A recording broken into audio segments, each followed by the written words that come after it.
Waheguru ji. Channel ਨੂੰ subscribe ਕਰਨ ਤੋਂ ਬਾਅਦ ਆਲ ਨੋਟੀਫਿਕੇਸ਼ਨ ਨੂੰ ਜ਼ਰੂਰ ਔਨ ਕਰੋ, ਤਾਂ ਹੀ ਕਥਾ ਤੁਹਾਡੇ ਤੱਕ ਸਭ ਤੋਂ ਪਹਿਲਾਂ ਪਹੁੰਚੇਗੀ ਤੇ ਕਥਾ ਨੂੰ ਜ਼ਰੂਰ ਲਾਈਕ ਕਰਨਾ ਜੀ। ਵਾਹਿਗੁਰੂ ਜੀ ਕਾ ਖਾਲਸਾ, ਵਾਹਿਗੁਰੂ ਜੀ ਕੀ ਫਤਿਹ। ਸ਼੍ਰੀ ਗੁਰੂ ਨਾਨਕ ਦੇਵ ਜੀ ਪਾਤਸ਼ਾਹ ਜਦੋਂ ਮਹਾਰਾਜ ਸਿਆਲਕੋਟ ਤੋਂ ਵਾਪਸ ਆ ਰਹੇ ਨੇ, ਉੱਥੇ ਆਏ ਤੇ ਮਰਦਾਨੇ ਨੂੰ ਕਹਿੰਦੇ, ਮਰਦਾਨਿਆ ਇੱਥੇ ਇੱਕ ਆਪਣਾ ਪ੍ਰੇਮੀ ਰਹਿੰਦਾ, ਉਹਨੂੰ ਵੀ ਮਿਲ ਚਲੀਏ। ਮਰਦਾਨਾ ਪੁੱਛਦਾ, ਕਿਹੜਾ ਪ੍ਰੇਮੀ ਮਹਾਰਾਜ? ਮਹਾਰਾਜ ਜੀ ਕਹਿਣ ਲੱਗੇ, ਭੁੱਲ ਗਿਆ ਮੂਲਾ। ਮਹਾਰਾਜ ਆਪ ਹੀ ਚੱਲ ਪਏ, ਗਲੀ 'ਚ ਆ ਗਏ, ਘਰ ਦੇ ਅੱਗੇ ਆ ਗਏ। ਮਹਾਰਾਜ ਨੇ ਆਪਣੇ ਮੁਖਾਰਬੰਦ ਤੋਂ ਆਵਾਜ਼ ਦਿੱਤੀ, ਭਾਈ ਮੂਲੇ, ਭਾਈ ਮੂਲੇ। ਆਵਾਜ਼ ਪਹਿਚਾਣ ਲਈ।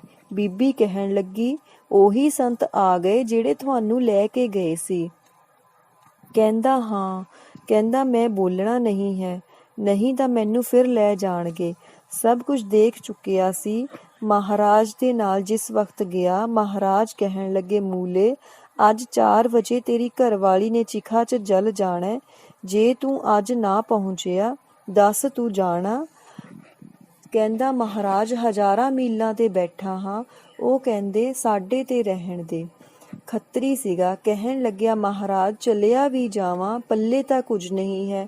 ਮਹਾਰਾਜ ਕਹਿੰਦੇ, ਰੋੜਾ ਦਾ ਉਂਜਲ ਭਰ ਲੈ। ਉਂਜਲ ਭਰ ਲਿਆ। ਕਹਿੰਦੇ, ਨੇਤਰ ਬੰਦ ਕਰ ਲੈ, ਖੋਲ ਲੈ।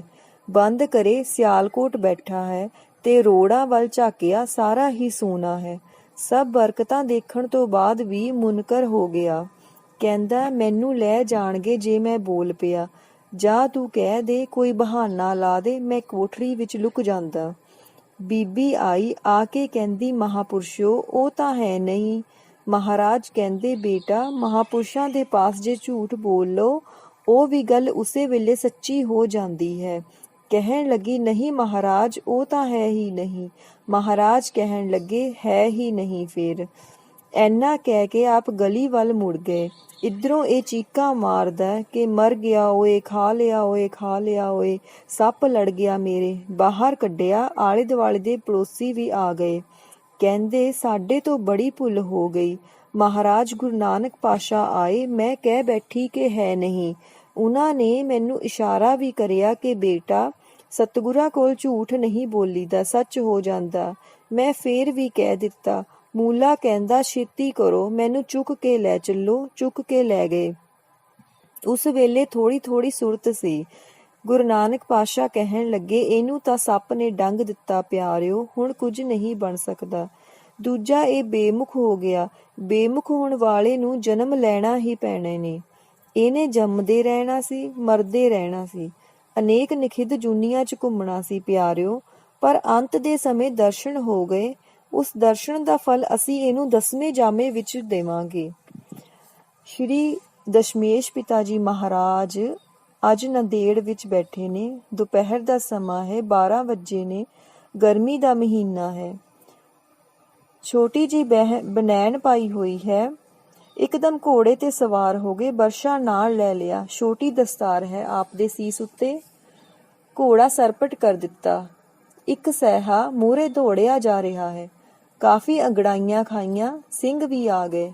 ਮਹਾਰਾਜ ਨੇ ਬਰਸ਼ੇ 'ਚ ਪਰੋ ਦਿੱਤਾ। ਕਹਿੰਦੇ, ਹੁਣ ਕਿੱਥੇ ਜਾਂਦਾ? ਜੇ ਤੂੰ ਭੁੱਲ ਗਿਆ, ਸਾਡੇ ਤਾਂ ਯਾਦ ਹੈ। ਕੋਈ ਸਮਾਂ ਸੀ ਜਦੋਂ ਤੂੰ ਸਾਡੇ ਨਾਲ ਉਦਾਸੀ ਤੇ ਗਿਆ ਸੀ, ਪਰ ਬੇਮੁਖ ਹੋ ਗਿਆ ਸੀ ਪਿਆਰਿਆ। ਸਿੰਘਾਂ ਨੇ ਕਿਹਾ, ਮਹਾਰਾਜ ਇਹ ਕੌਣ ਹੈ? ਕਹਿਣ ਲੱਗੇ, ਇਹ ਮੂਲਾ ਹੈ। ਮਹਾਰਾਜ ਫੇਰ ਗਰਮੀ ਵਿੱਚ ਆਏ।